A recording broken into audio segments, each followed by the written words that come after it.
Chaudhry زریاب lolly union council کماوالا کا خواتین کے خلاف تشدد و ہراسگی کے خاتمے کے عالمی دن پہ پیغام۔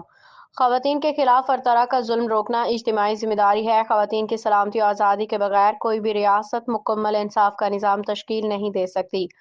پاکستان کا آئین خواتین کو نہ صرف برابری کا حق دیتا ہے بلکہ ریاست کو ان کے تحفظ کا فعال و فیصلہ کن کردار ادا کرنے کا پابند بناتا ہے۔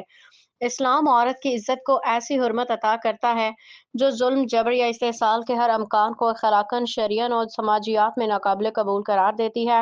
عورت کا تحفظ انسانی وقار کی بقا اور معاشرتی امن کے تسلسل کا بنیادی ضابطہ ہے۔ آن لائن ہراسانی، بلیک میلنگ کی شکایات کے خلاف فوری کارروائی کر کے متاثرہ خواتین کو فوری ریلیف فراہم کیا جا رہا ہے۔